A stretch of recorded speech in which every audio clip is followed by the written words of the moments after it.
Hello, health coaches. It is nice to see you. Today, we're going to be talking about how to increase your closing rate. And when I first heard that term, I was like, oh, closing rate, that sounds really gross. Like if there was ever a salesman term in the world to use, it would be closing rate.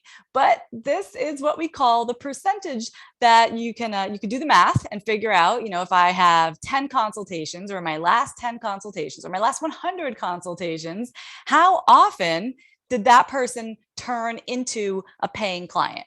Right? So if you had 10 consults, you offered your services 10 times, did you get 2 clients? Did you get 5 clients? Did you get 9 clients, right? So that would indicate the percentage that is your current closing rate.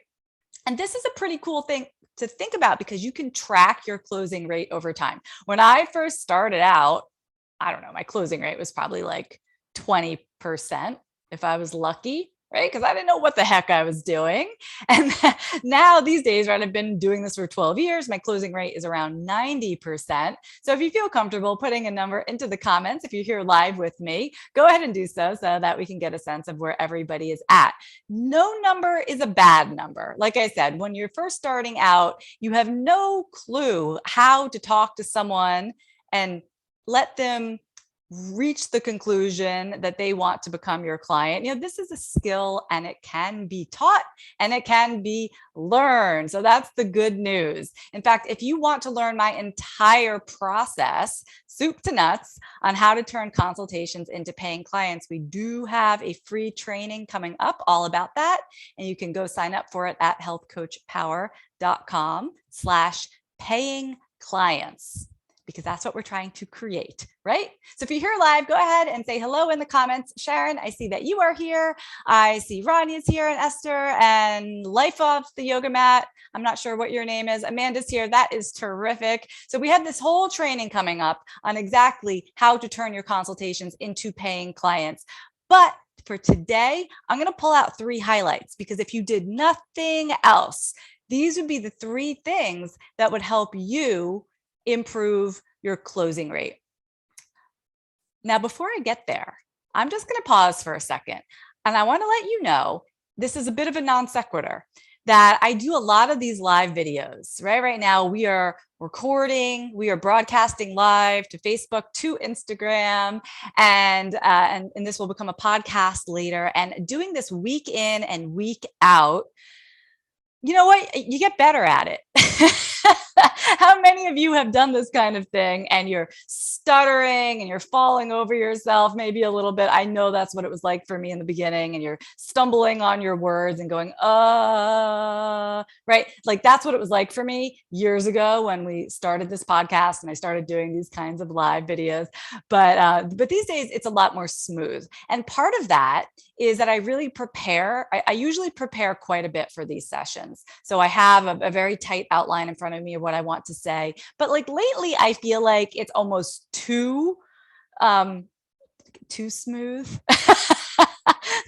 As I pat myself on the back for being just too smooth. Not that, but like maybe like a little too scripted. And one of the beautiful things I've always loved about our community is that it's not scripted.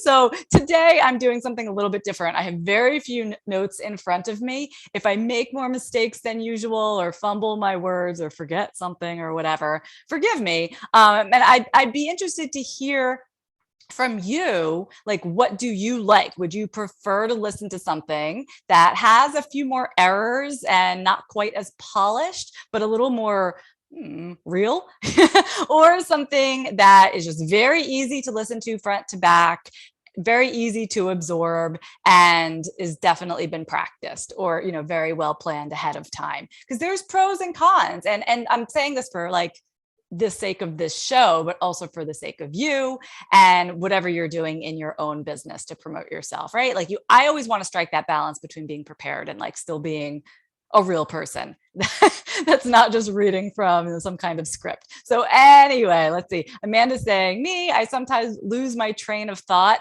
Yes, that's one reason to have an outline or a script in front of you for sure. And Jill was saying that she was one of the people I was saying hello to earlier. So hi, Jill. Amanda says, I appreciate the authenticity. Yeah, like, and sometimes you just can't help it. Right now, I have a whole team of guys outside, like ripping up my property. So you might hear jackhammers, loud music. I don't know what's going to come through the speakers as I record this. But anyway, I just wanted to let you know that I'm trying to like shift back to a place where I'm using less of a script. See, I'm going on a tangent. Anyway, back to the topic at hand, which is how do we increase your closing rate, right? So if right now you're signing 5 clients for every 10 consultations, how can we get that to 6 clients or 7 clients, right? And you can kind of track your closing rate, like I said, over time to see how you improve. So the first thing that I want to share with you that makes a huge difference, and it's so obvious, you're going to be like, duh. But then you're going to be like, wait a minute, am I actually doing this? I'm really glad Michelle brought this up. So what I want to say first is you're going to close the deal more frequently if you are offering a specific program for a specific type of person and making sure that the people booking calls with you are that kind of person. Right? Like it almost makes too much sense, but this is not something the health coaches generally do. I know when I first started my business, I was doing more of like a general, like I think I thought I was a general practitioner, like, my PCP. I was like, I'm a health coach and I can help anybody feel better, which is true. Don't get me wrong. Health coaches, like we all kind of do like approximately the same thing, right? We get people to eat less sugar and we get people to drink more water and move their bodies more and whatever, eat more vegetables. Everybody on earth will feel better if they did that. So yes, indeed, you can help anyone. However, you won't make as many sales that way. You won't make as many sales saying, I can help anyone do anything, right? Plus, well, I'm not even going to get into it, but it makes your life much harder when you have lots of different types of clients. Imagine this, and I often use this example. So if you've heard this before, bear with me. But like, let's say you're moving to a new city and you need to get your hair done. And I've moved many times, even through the course of my career as a health coach. I have moved up and down the East Coast from this town to that town, this state to that state. And every time you move, you need to find someone to cut your hair or do your hair. And when I moved to where I live now, I was like, oh boy, here we go again. So there's a lot of places. So I drive past like 3 salons every time I'm just like out over here on the highway.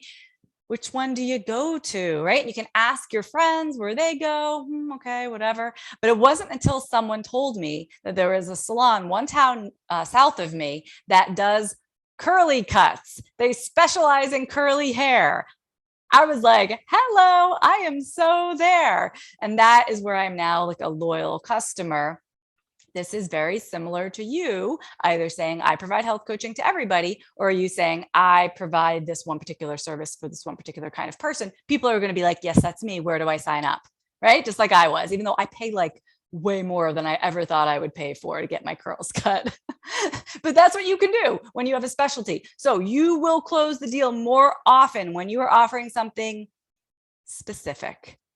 Write that down. There's no planet where that's not true. Like this is just how it works. And you can take what you were offering in a more general sense and skin it. You know what I mean? Like I said, everyone's going to do better if they are drinking more water and not eating as much processed food, etc. But if you say, this is a program for, moms over 40 who work in finance, and you market yourself that way, you are going to close the deal with those moms in finance time and time again. Way better than you did before when you were selling the general program. Anybody here now have a specific program for a specific type of person? Tell us about it. Who's it for?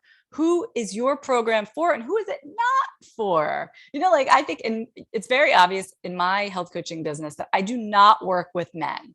It's very clear in the branding, right? And if there's a group that you do work with and you don't work with, it's good. It's better for your sales if you can be really specific about that.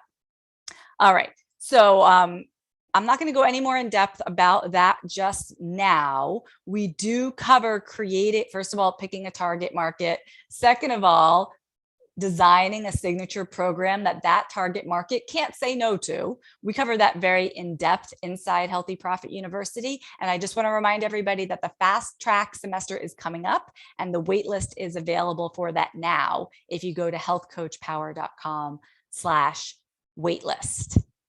Cool. All right. There's some great bonuses and perks and stuff if you're on the wait list. So that's why I keep mentioning it. Okay. So second tip to increase your closing rate. Like if you are actually on the phone with somebody or Zoom or whatever y'all are doing these days, how do we increase the likelihood of that person signing up with you? This is one you may not have heard before. And I think it makes a huge, huge difference. I want you to keep in mind, there's a lot of talk in the past couple of years about consent. And this does not just apply to, romantic dating, sexual type things. This applies to just about everything in life. If you give someone's permission before you move forward with whatever your plan is, it's probably going to work out better, right? Like even with kids, like if I'm just like, kids, it's time to eat dinner, come sit down, I get a lot of pushback. But if I'm like, what are you hungry for? Do you think we should have dinner soon? Then they're like, yeah, I'm hungry. And then they're running to the dinner table, right? So this is a matter of asking permission before you move forward and making an offer, getting consent to sell to someone. Imagine that. So if that sounds weird, it's not really. It's a matter of, you're in your consultation and you're having a conversation. And we all know there's that pivot point. It's usually the part where like I would get super nervous when I was a new coach. The pivot where you're like, okay, we've been talking about you and your IBS for 30 minutes now, and I have to somehow make my offer. So you're pivoting from like listening and asking questions to now you're going to pitch yourself. The best way to make that transition is by asking, would you like to hear about my program? That's it. That's all you have to say. It's not that complicated. That's not something I ever used to do though. I'm not sure how I made that transition. It was weird. It probably felt weird. It's probably why I wasn't closing the deal as often with my prospective clients. So just practice that.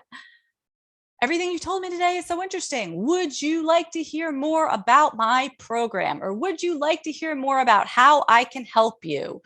Would you like me to give you details about working together? That's it. I've never had anybody say no. If they said no, I would be like, okay, well, thank you very much. Bye-bye. And wouldn't go through the whole spiel about what my program entails and the price and the this and the that. Anyway, that has literally never happened. I think people are, if nothing else, too polite to say no. So you don't have to worry about that very much. They're going to say yes. And sometimes they're like, yes, please, like they have been waiting for this moment. And that is a good energy. So you don't feel like you're putting it on them. They're asking for it. Yes, I definitely want you to tell me all about what you offer.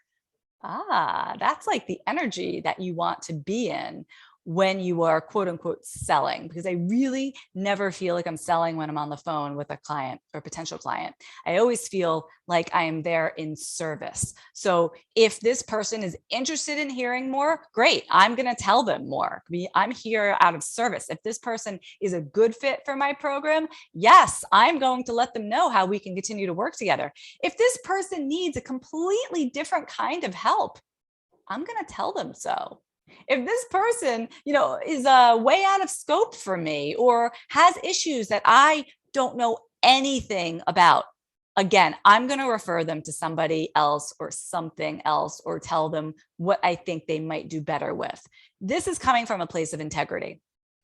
And this ultimately is how you will make more sales, because they can smell it on you, right? Like you can tell when a person is coming from a place of integrity versus when a person is just like, sell, sell, sell. I'm going to say all those lines that they taught me when I became a salesperson. It has a totally different kind of vibe.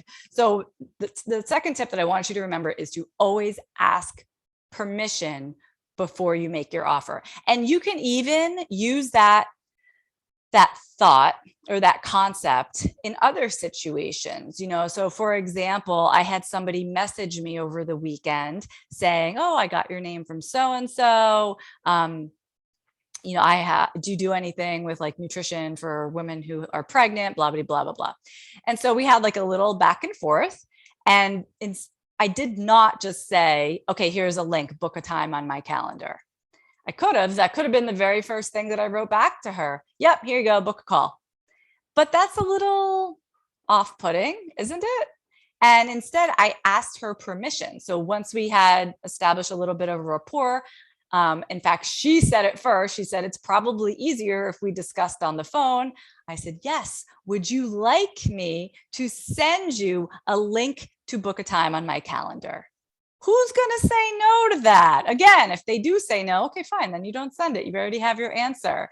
But most of the time, if you've come that far, they're going to say, yes, please. So asking permission is not only polite, it will work for you in the long run. It's their idea. They are asking for it, right? It's not being put on them. It doesn't feel like there's any pressure. Thumbs up for that. I love feeling like my clients are asking me to work with them instead of the other way around.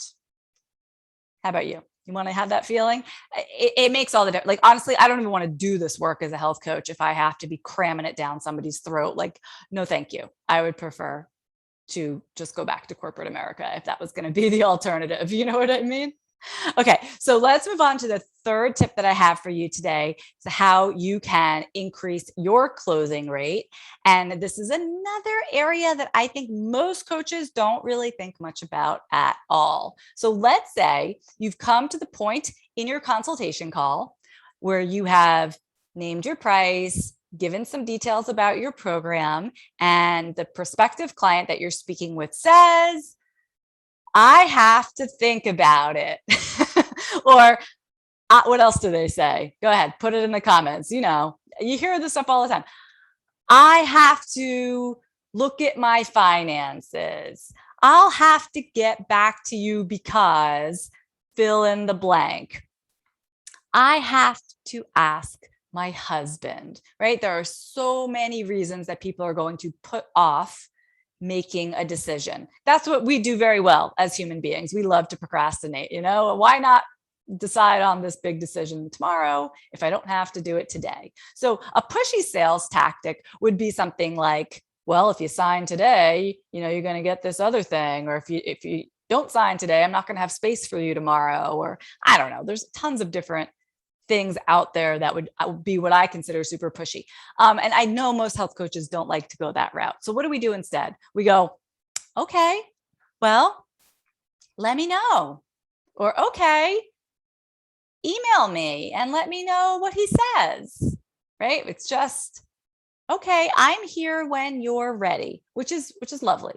But I'm going to suggest that you continue to do what you do best as a coach, which is to hold space and keep your clients accountable, even though this person isn't even your client yet. So what I want you to do when someone says, I have to ask my husband or I have to look at my finances, you're like, great, you should definitely do that. When will you have that conversation? Or when will you have time to look over your finances? And, you know, maybe you're talking to them on a Friday and they're going to say over the weekend, you're like, cool. Why don't we reconnect on Monday then? I mean, why not? If they're going to have the conversation, look at their finances over the weekend, Monday seems like the perfect time. And then they'll say, yes, sure, that'll be fine. And you say, okay, well, why don't I call you at 2:00 or whatever makes sense, right? You suggest a time, put it on the calendar, get that person to commit to another brief call with you where you're going to circle back on what you're talking about today. Again, no pressure. It's just saying we are going to close this loop. It's not just going to be hanging out there. Now, I have had clients cancel that call or not show up for that call or not want to book that follow-up call in the first place, but at least half the time they do. And it can be a terrific way to hold them accountable to actually doing the thing they said they were going to do. Talk to the husband, look at the finances, think it over, journal on it, meditate on it, whatever they want to do. That way, when you have that conversation on Monday, they feel like you have respected them. You have respected what they've needed to do, their own process. And here you are, once again, holding space for them. That sets you up for a very strong coaching relationship. The like high pressure, no sign right now stuff, less so, less so. So I always make a plan to do the follow-up. Okay, Lindsay has a question here, and we do have some time for questions. So hit me up, whether you're on Instagram or Facebook, and let me know what you're thinking about all of this so far. And don't forget, I will be going in depth into all of this and a lot more during our free training coming up. We start on September 25th, and you can sign up at healthcoachpower.com/paying clients. Okay, Lindsay says, I had my first consult last week and I asked if she wanted to receive more information on my programs and packages. She said yes. And I sent over an email with my services once we got off the call. Do we try to get a yes on the phone if we think it's a good fit? Or is it perfectly okay to leave her with the information and have them follow up? I did just what you're saying. I should have gotten more commitment. This is so good. Lindsay, yes. Okay. So I used to do the same exact thing where I would get so far as to say, would you like me to give you details? They'd say yes. I'd send them an email. Sometimes it works. So don't fret. I don't know where you're at with this one, but it's not like that will never work. It's just that you will sign more clients more frequently if you can close the deal, get them to sign, whatever, give you money over the phone right then and there. Like if they're, let's say they're ready. Let's say they're so ready. Why make them wait, get your email, read it, think it over, reconsider. If they're like ready to rock right there on the phone, boom, take advantage of that, right? Now, if they say, like I said, they say that they need time, whatever. But what you're doing here, what I used to do is you're emailing the offer. And I think I used to do that because I had no idea how to speak it and do a good job. It was easier for me to just have something typed out and like send that PDF over and then not see their face when they look at the price. Like it was just so much easier for me. I'm going to teach you a better way. I'm going to teach you a way that is more effective and is also going to be more personalized to them so that when they hear your offer, it's not just like a generic thing that you're reading off.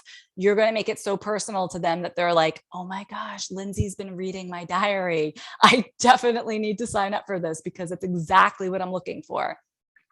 So we do want to always try to close on the phone, but I just want to let you know what you're doing is not like wrong or bad. It's just simply going to be like less effective in the long run. But hey, we all start somewhere. And I think where you're starting is probably in a better place than where I started, because my very first consult, I just like stumbled and hiccuped over those prices. And I'm really glad none of those were recorded. But I'm glad you're here. And I know that you've already signed up for the training that we're doing later this month. So way to go. All right, you guys, I don't see any other questions coming in for right now, but you can always find me inside the Health Coach Power Community Facebook group. Just type into your browser, Health Coach Power Community.com. That will take you there. We answer questions there all the time, very off the cuff, and I'm happy to help you with your closing rates. So I'll see you there, and I'll see you during our free training on September 25th. One more time, healthcoachpower.com/paying clients. Take care, everybody.